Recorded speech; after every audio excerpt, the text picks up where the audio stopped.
Perfect. Well, Stefanos Sifandos, thank you for joining us on Warrior Within today. Thank you for having me, brother. I appreciate being here, Asher. Yeah, I mean, I'm sure some of the guys in the group will have heard of you and heard of your work, but for those that haven't, perhaps you can kind of introduce yourself and tell us a bit about what it is you do now and maybe even how you got there. Yeah, sure. So what I do in the world now is I focus on masculine, feminine dynamics, and it's also known as contrast dynamics or contrast energetics, polarity dynamics, or attraction dynamics as well. So that involves sexuality as part of that. It involves the way we are attracted to each other as men and women and as human beings, full stop, and also the masculine, feminine energetic that resides within all of us. I do a lot of deep men's work around that. I work with women as well, and I work closely with couples too, really evolving their relationships and incorporating masculine, feminine dynamic enhancements and how that can actually evolve them as individuals, but also improve the quality of their relationships. How I got to that point, I mean, the short answer is pain. That's really, if it was, we use one word, is pain, right? So my own pain, my own experiences. I have a varied background in psychology, behavioral science, social psychology, philosophy, different mind-body modalities. However, yes, I studied all that because I have a keen interest in human potential and human performance and the mind and all of that, and relationships, and how the quality of our relationships can really evolve our global society.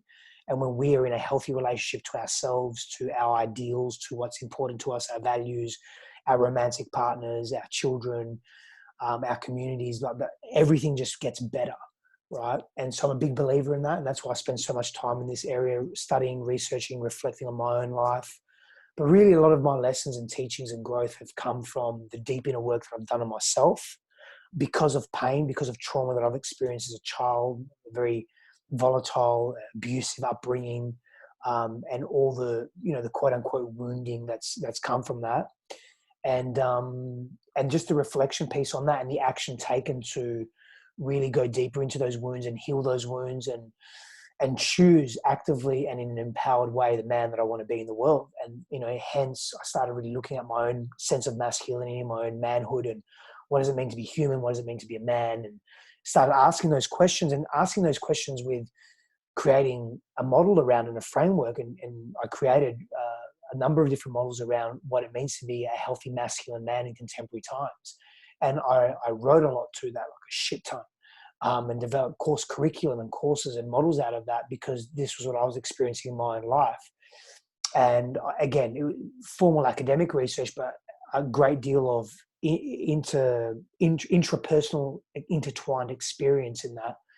And so why I am where I am today is I realized the importance of having healthy relationships because I really didn't have those healthy relationships to myself, to my own sovereignty. My self-worth was low. I masked it with bravado and bullshit and false self-confidence and all of that. And my relationship to my past and my memories and my past experiences, my parents, it was unhealthy in my family, and really went through a long journey of healing that and understanding that and knowing that.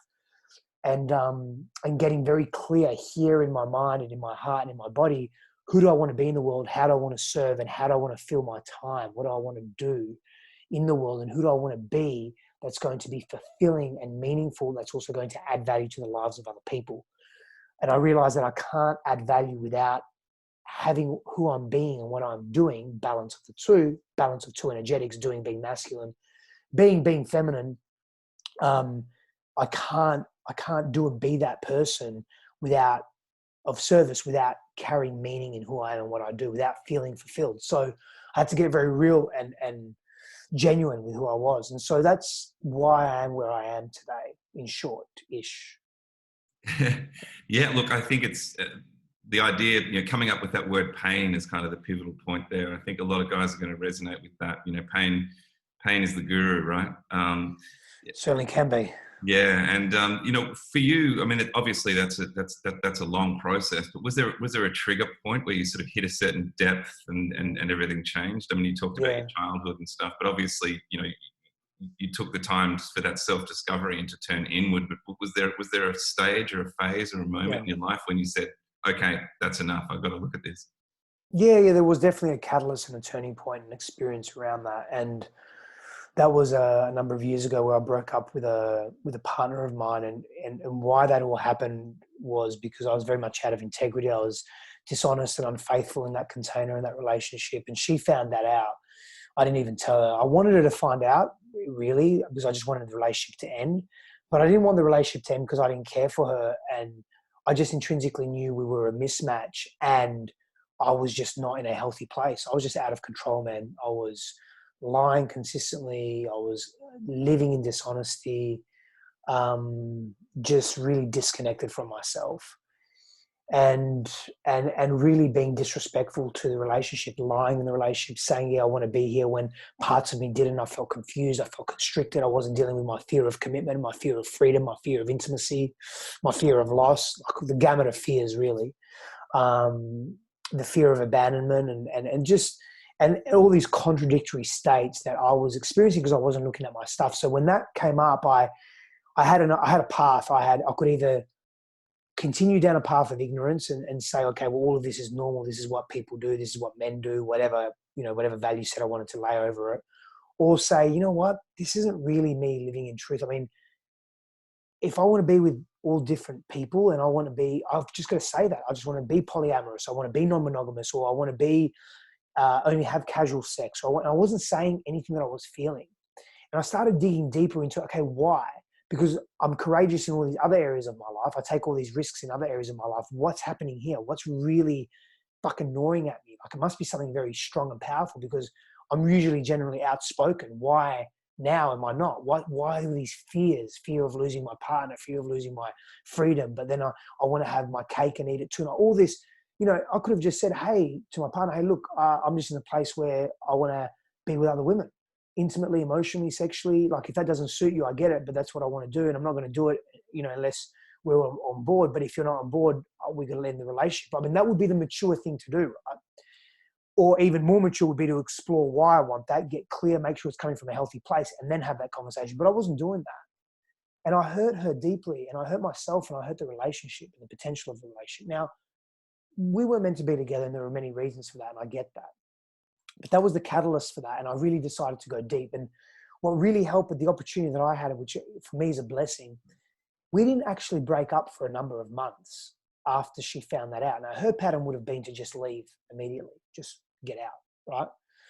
But she didn't. She stayed, and she cared for me, and we cared for each other, and that was genuine.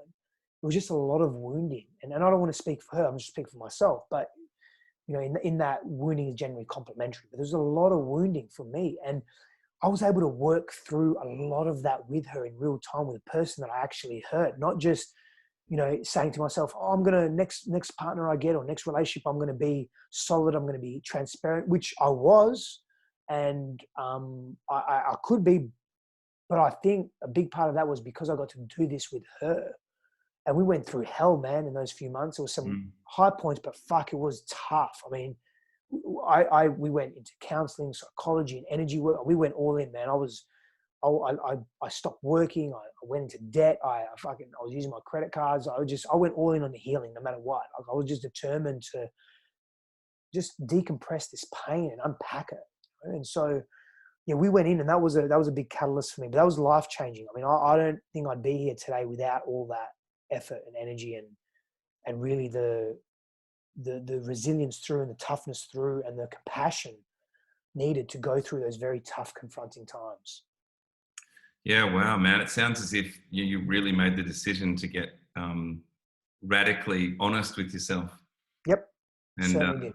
yeah, and that's to me, that's kind of the biggest step that a man can take. It's very, very hard to do, to actually be honest with yourself in terms of what's going on for you, and then really do the work to heal that. So when a man comes to you, is that kind of, I guess, lesson one, like, you're going to have to, own up to your shit and put your hand up? Ownership and responsibility is one of the key tenets and principles of my models. Okay.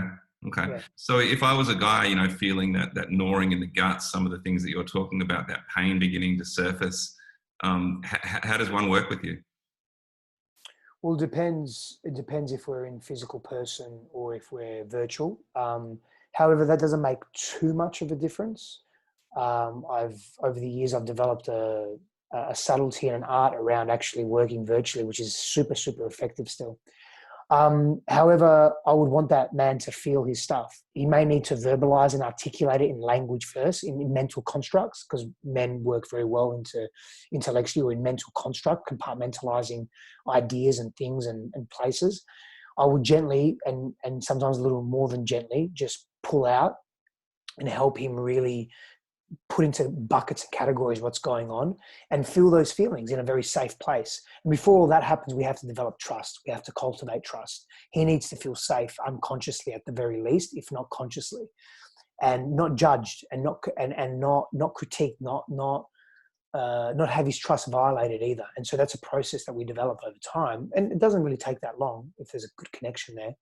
And I obviously have a big focus on fostering that connection, but really it's about creating mental constructs around this pain, asking some very potent and pertinent questions and making connections where he couldn't before, to give him aha moments, to take him down other rabbit holes, and then feeling the feelings associated with those experiences that once happened in a core wounded way that he gets to now feel maybe for the first time ever, and that were unfelt at the time, and gets to release that from his body in a safe way and be witnessed in that by other men.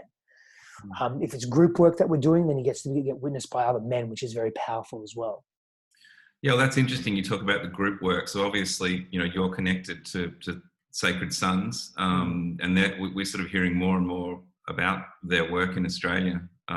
Maybe you could talk to us a little bit about A, your connection there, and B, kind of what happens in Sacred Sons and how that kind of process works. Yeah, so Sacred Sons asked me to be part of their team early on, and I'm a pillar facilitator now as well. So we coordinate a great deal of events, and a big part of that. I'm very grateful to be part of that. It's an amazing group of men, and we help men break free of their shit. We do a lot of shadow work with men, give them tools and practices, daily practices, support, rituals, online, offline, where they can lean into and lean on to help them with their everyday challenges in their families, in their relationships. My pillar is the relationship pillar. There's 4 core pillars. There's 4 of us, and then there's the triad as well, or the quad that sort of run more logistics and so forth. And we just go at it, man. We're just helping men feel safe and feel free. And there's techniques and tools that we use. There's different psychological methodologies that we use. We use a Gestalt style therapy. We use different techniques in shadow work as well. There's psychosomatic, physiological techniques, breath work. I'm a breath work practitioner, so I do a lot of breath work with men as well, whether it's individual, not just men, but couples, women, so forth. But when we're working with the men, we take large groups through breath work too. It's a beautiful organization, movement, a tribe and family and brotherhood to be a part of. Yeah, it seems like when I read the material, it seems like it has quite a, I hesitate to use the word spiritual because it can connotate all sorts of things which I'm not aiming at. But it talks about alchemy and ancient wisdom, and there's a bit of a sort of spiritual bent to it. Is that true, or is that just on the surface? It depends how you define spirituality. Yeah. However, there's definitely processes connected to ancient wisdom and archetypal language and archetypal constructs, and understanding the evolution of masculinity and man, and how we've evolved as men in tribes from hundreds of thousands of years ago to where we are today, and the process that we've undergone symbolically, but also actually, in relationship to ourselves and to others. So yeah, there's archetypal language that's used. There's processes beyond just looking at, materialism, or looking at normative socioeconomic constructs and going, let's get back to land, let's get back to nature, let's connect back to earth, connect back to spirit, connect back to self, connect back to tribe and community and that community wisdom, and not do this alone. So yeah, it depends how you define spirituality. For me, I define spirituality as connectedness. Yeah. Yes, there's an element of immateriality there, but essentially it's connectedness. It really depends how you define spirituality. Yeah, that definition certainly resonates with me. I guess what I like about the stuff that you do, Steph, and what I see is you seem to have that nice blend of bringing in that kind of ancient connectedness, but also you use a contemporary kind of modern language, which so you're going to hopefully resonate with quite a broad cross section of the community. Yeah, I'm very deliberate and purposeful in doing that because I believe in ancient wisdom a great deal, and I also believe in contemporary wisdom and modern medicine and modern psychology and neuroscience and understanding how our brain works and understanding how the psyche interacts with the physiology and understanding how we interact with other people and how we see ourselves and how we see others and how we're also connected to Earth and Pachamama, Mama Gaia, whatever you want to call it, but this ecology that houses our existence essentially, So yeah, there is a very deliberate blend of the old and the contemporary. I think we have a lot to learn from the old and the ancient ways. Not everything, because someone can say to me, "Well, what do you mean, Steph? I mean, there was great oppression in Egypt. There was great oppression. There were wars. There were, look at ancient Rome. It was all about oppression. And look at Mesopotamia and look at Alexander the Great. Everyone just wants to fucking conquer. And how is that healthy? That's ancient. That's old." Talking about pulling the stuff that actually, that is more connected and inclusive and that is more growth promoting and community orientated, but also that is more sovereign and that comes from a healthy place as well. And so, we like me, like you're going to cherry pick what you feel works and what you feel is valuable. And you're going to leave behind what doesn't work. And that's the benefit that we have with hindsight, looking back, right? Like that's the beautiful thing. We can say, okay, that really worked, but that really didn't, based on our version or understanding of historical events or specific historical events. And then we can take that and say, well, what do we want to create? Which then becomes foresight. And foresight's important because foresight, the vision of who we want to be or what we think we can become and create and do based on our values and our ideals, our ideologies, and our beliefs, really constructs the actions that we take in the present moment. And so there's a balance there for me, yeah. Yeah, perfect. And I guess looking into, I'm thinking about your heritage yourself, Steph, and thinking particularly the Greek kind of history in terms of, I know Robert Bly, all the others used to talk about Zeus energy, and obviously there's some amazing stories with Homer's Odyssey, which is such an archetypal hero's journey. And do you kind of dig into that stuff given it's in your own heritage? Yeah, absolutely. Yeah, for sure. Yeah. I have a very strong connection to Vedantic philosophy and Vedantic way of being and the Upanishads, but definitely very strong connection to ancient Greece as well. Yeah. And Egypt, man. I'm very fascinated by these ancient cultures. Yeah, they have China, ancient China, India, yeah. Yeah, we have so much to learn, and there's so much so much forgotten wisdom there. And it's interesting you talk about the fact that some people might kind of latch onto the oppressive side of it, but no one's denying that there's always been a shadow. Like even when we look back into the ancient wisdom, right? Yeah, I think it's part. I don't think the shadows are going to disappear. I don't think they need to disappear. I think our relationship to our shadows evolve. That's what it's about. That's what it needs to be about. That's where growth unravels.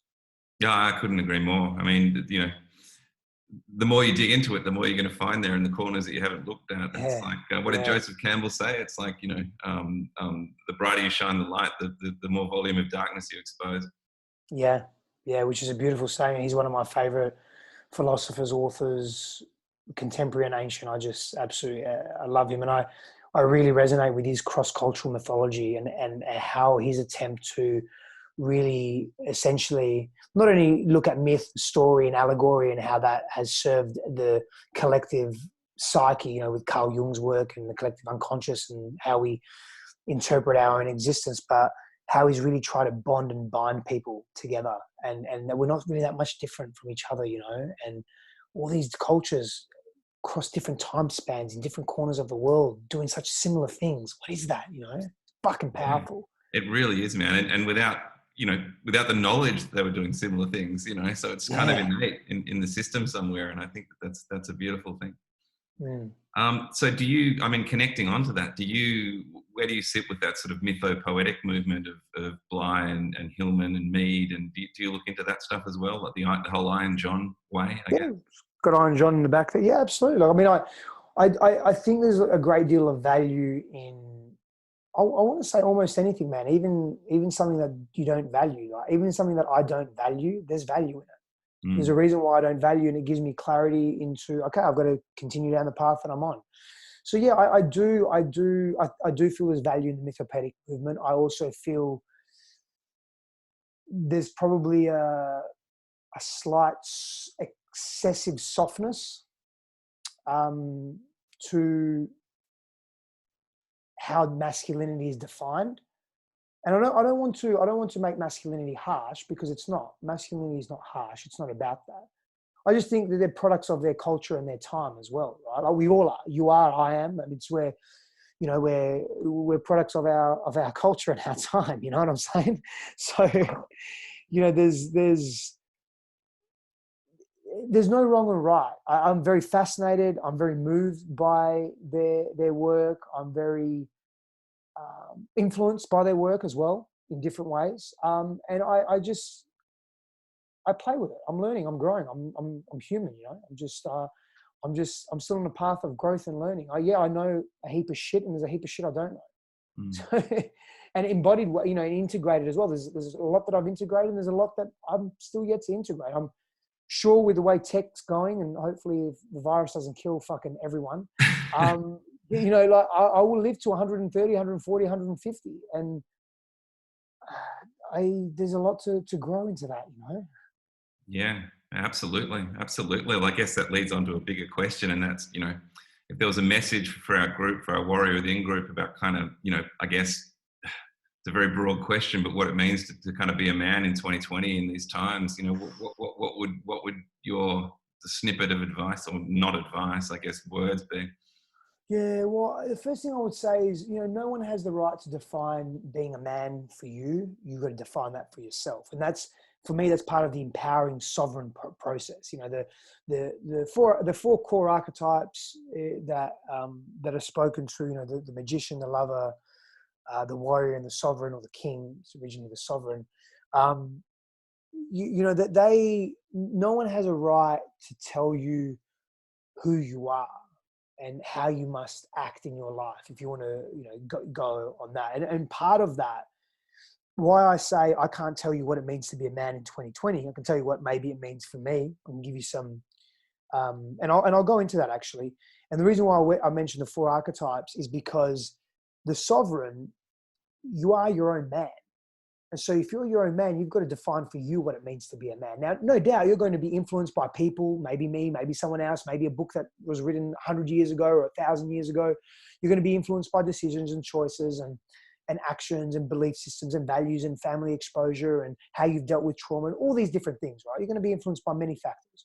But ultimately, you've got to be autonomous enough or sovereign enough to come to that conclusion yourself. What I will say is there's two components to being a man. What it means to be a good man and what it means to be good at being a man. Two very different things. And we've got to figure both out. What it means to be good at being a man is considered slightly more objective. What it means to be a good man is more of a cultural construct or a subjective term. And what I mean by that is this. I'm going to give you an example of a suicide bomber. I don't mean any offense to any culture here. Just let any religious connotation go fuck all to do with that. And if you're offended, probably need to check his level of sensitivity. But again, in caveating that, if you've been affected by someone that has done that, and in some way, family, friends, etc., then I'm deeply compassionate about that. But this is a very extreme example for a very clear reason, because extreme examples can really define notions, forms, and constructs, right? So suicide bomber goes and does his or her thing. Usually it's a he. So we're just going to say it's a he, okay? Does his thing. Now, irrespective of the outcome, whether he hurts someone, kills people, etc., maybe he doesn't, right? Touch wood, he doesn't. However, how he's perceived from his cultural major in-group, his dominant in-group, right? They're hailing him a hero, a saint, a savior, a holy person. Someone else looking outside in that's not affiliated with that main in-group or culture, is in part of the out-group, is looking at him and saying, he's disgusting. He's not a healthy man. That's weak. He's being a victim. He's mentally not right. His actions are wrong. So the same action, same thing, same event, elicits completely two different responses. One is saying essentially he's good, and the other is saying he's bad. So that subjective notion of what it means to be a good man is really defined by your culture, your immediate environment, your in-group, your peer group, the values of your culture or your nation or your city or your country, whatever it may be, right? Your continent.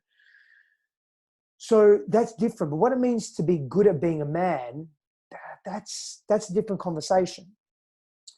So when we look at that, we can look at tracing back our, we can almost trace back our masculinity per se, right? So what do I mean by that? We trace back to, what does it mean to be a man? What does it mean to be good at being a man? Like that's interesting, right? Because at some level, we've evolved from caveman days, right? Our environment and landscape was very different than what it is now. We've evolved from a place of pure flight, fight, and freeze, fawn, right? Things have changed. Our consciousness has evolved, how we see ourselves, how we understand the world, how we relate to the cosmos. Our social systems are far more complex and layered. Our brain development has skyrocketed. But however, the role of man, it still is in the body. It is very relevant still, right? And what I mean by that is our biology still affects us. Our biology still influences who we are. So there's something called the tactical virtues, right? And I'll try and think of his name now. Let me just, I've got his book here. That's right. Jack Donovan. Mm-hmm. Jack Donovan speaks to the tactical virtues, and he lists four. I don't know if they're his or he just speaks to them. I can't remember that. But he speaks to 4 tactical virtues. And these virtues aren't exclusive to man, although the word virtue is, when you look at the Latin word, the etymological meaning, it's more connected to men. But irrespective, these characteristics aren't exclusive to man. However, man has required these set of expressive virtues more than women in order to evolve and to grow into who we are today and to survive. And so his 4 tactical virtues are strength, courage, mastery, and honor. Now, and for him, these define primal masculinity. And I resonate with that. I like that. I've also added connectivity to that as a 5th tactical virtue. I think it's very important as what's actually helped us evolve as men. And I'll talk to it in a minute. So I think it's worth me speaking to this, right? So essentially, man's not an island, and man has not evolved largely in solitude. We've evolved in tribe and in relation to each other, right? And we've become who we've become in tribe, and connectivity as a tactical virtue. It really is actually living true to our natural or original state of connection. So in a band level society or gang, these 5 tactical virtues that men would look for and value in other men. And that's the connectivity piece. That's where it's so important, because men who are strong, courageous, competent, loyal, make better cooperative hunters, fighters, protectors, setting the perimeter, looking after each other. And these are the parts that we still look for in relationships with other men. We look for men. Are they trustworthy? Are they strong? Are they courageous, mentally strong, emotionally strong? Do they have mastery? Do they honor themselves and honor others, like through their loyalty, through their commitment to their mastery? You know, with their hands, whether it's a craft or an art that they're essentially really connected to, and their movement through the world. And if we deny this essential larger part of our primal and core masculinity, I think we're denying what it means to be a man. So where we expand on this, though, and this is where I start adding more to this, is in our consciousness. So we combine primal masculinity with a new wave of higher consciousness. So now I'm talking about, you asked, what does it mean to be a man in 2020? So this is honoring our physiology whilst being willing to expand the notion of man in contemporary times, which holds a greater awareness because of our brain development, because of our ability to think in past, present, and future, because of our ability to connect, quote unquote, spiritually in a very different way than, you know, maybe we have in the past. So that answers, for me, responds to your question in the best way I can in the shortest amount of time I can, with giving some substance and detail, so there's some reference point to what I'm speaking to. Man, I really love that. I think we talk a lot about this kind of modern masculinity being about this kind of combination of the primal and the divine. I guess, you know, the divine being the connectedness piece that you're talking about, the consciousness piece. And I think you've just outlaid that beautifully with those 5 tactical values, because you've added, those 4 pieces of primal, but now you've added in the 5th, which brings in perhaps a missing part for a lot of men, which is this connectedness piece. Yeah. So, yeah, I mean, I think a lot of guys out there listening to this are going to really, really resonate with that. So thank you. Thanks, Will. Yeah. So, man, yeah, I guess, finally you're sitting there in Austin, Texas. There's obviously an Aussie accent there. So I can't let you go without kind of telling us how you connected back to Australia, and how you ended up sitting over there in Texas. Yeah, of course. Yeah. So I was born in East Fremantle, Western Australia. Fremantle, one of the best places in the world. And I put my hand on my heart. I love that place. And I then sort of the first few years of my life grew up in Greece. My father's Greek, and he wanted to go back there and try and make it work there, to live there. But it was just very difficult economically. And so we came back to Australia, but we would go there every year or 2 years to see family. It was a very strong family connection, which was very hard because I had such strong connection with my cousins and my uncles and aunties, but particularly one uncle. Actually, in fact, all my uncles and aunties, and just it was really hard leaving. But yeah, hence the Australian accent. And then really when I was 18, man, I finished high school. I went to university late. I traveled a lot, worked on cruise ships. I traveled a lot of the world, a great deal of the world. I've been to 70 countries, and many of those countries multiple times. And just really, that's the Australian accent. Why I'm here in the US is because my wife is American. So she's a US citizen. So we decided to live here, and very happy here, with what's happening in the world now. And that's maybe a different conversation, but, geopolitically, socioeconomically, it's interesting times. Again, I don't necessarily need to go down that rabbit hole, but, happy here in the US. So Christine's family is here in Austin. It's a beautiful place. We travel a lot. Again, with what's happening now, I hope that's still possible. I mean, either way, we'll make decisions as we go, but we travel a lot. We do a lot of work in Europe. We're in Australia once, twice a year. So, when it gets really hot here in Austin, which is sort of like, June, July, August, September, we're pretty much away. We're in California. We have a lot of connection there, friends there, work there. We're in Europe. So yeah, but yeah, Austin's a beautiful place. Yeah, it sort of suits you, I guess, in terms of what you're doing. The space there in Austin is pretty much geared towards that. Yeah. For sure. I've done the South by Southwest thing there, and I actually love Austin, Texas. It's beautiful. Yeah, cool place, man. It's really very surprisingly, Texas. It's so green here, man. So we have we're very blessed. We have a beautiful green belt view. It's really nice here, man. Yeah, I mean, I'm an ocean baby, so not being near the ocean's hard, but I made the decision. My wife's an amazing human being, and so we spoke about this. She said, "Look, you've come from Australia. That was hard for me, difficult because of my brothers, my connection there, my friends, my soul tribe there, and I also know I needed to be in the US and really expanded rapidly because of that, and wanting to be with my wife. We just feel it's a good place to be, and so we're looking at, okay, where do we go next? Do we stay in California? Do we go in Austin? And for some reason, I'm just really pulled here.